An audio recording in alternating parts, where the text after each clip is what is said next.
some tricky ones here. Yeah. Um, how would you be able to inject botulinum in the esophagus? Great question. I think that's a Yeah, great yeah. question. I think it I might be know. kind of dangerous.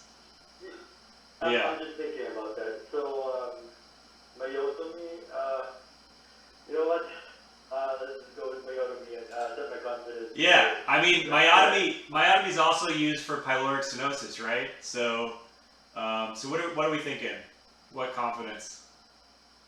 Uh, red. Red. Okay. All right. Let's see what the answer was here. Oh, I paused it so it shows it. Okay, so we like endoscopy actually. All right, so let's look at what we do here. So achalasia presents with dysphagia, regurgitation, varying swallows the first test. We got bird beak taper, which just describes the bird beak. So the next step in management is upper GI endoscopy to rule out malignancy, which can cause a pseudoachalasia.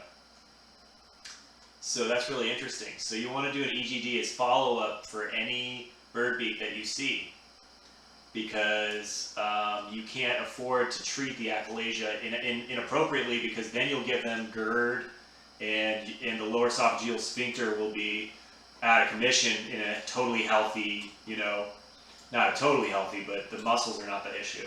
So that's interesting.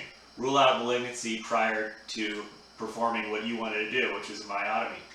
So Actually, I was thinking about decompressing the one inside the beak. yeah, Because that could, potentially cause infection, and then doing the endoscopy. But I mean, yeah. This one, I needed to review this one with you guys. So, but I think it's a good point, because you're gonna see people who come in with and need to rule out malignancy before you just go in there and start cutting muscle out of the esophagus, and then pneumatic dilation is also one of the things that you can consider. If you're able to create a channel for the food to go with pneumatic dilation. So I'm going to show you guys, because we're running short on time. I'm going to steal some action points just out of magic, and I'll just show you a spell real quick. You can, there's a spell here to put something in the way so that he can't bother me again. There's a cooldown here. I have an inventory that we've been picking up some items, so we weren't going to die. And then I'm just going to show you once we kill him, because we're going to have future sessions, and I'm still working on with the developers to produce the game. So so here we go, and now we have the option to go to the next stage. It tells us how many questions we got. We got 8 out of 13 questions correct as a group, and different characters have different movement types, and this will show you kind of where you can move and where you can attack. These will be different on some characters. We have an archer and things like that. And then there's, we have probably over 200 enemies. These just happen to be the same. But I'll show you something else, which is this game hasn't ended yet, and we haven't died, but that's how the game ends. So you want to go to as many stages as you can get with your team or by yourself, and there'll be high scores, and those will be recorded.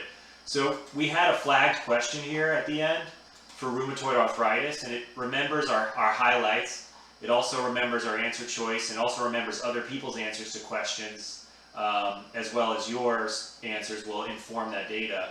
How long you took on the question, what your confidence was, and then what you highlighted in the explanation to get you where you needed to be to remember the answer. And so you can review the flagged questions, and you can review the game log itself to just go to the date that you wound up doing that quest, and when you died, and how far you got, what test you took, how many questions you got correct, just like any Q bank. And then here we just did achalasia. We highlighted the things we did, and so eventually you have one of the most abominable things I think about preparing for licensing exams like this is the highest corollary with doing well on the exam is doing lots of questions. But review is abominable, and so is getting a lot of questions done, because they're just really long. So group studying like this is really nice, I think. But also, if we had a multiplayer game, people could play together and it would inspire you to do like 50 questions a day, 40 questions a day for when your scores aren't that good. And then you can review them. We're gonna have a review game as well, where you go and you review the material with other people as a competition. And how that works, I'll reveal when we start actually coding it into the game. But it's very close to being done, and so thank you for sticking around to the end, and appreciate your involvement the whole time. And so we yeah.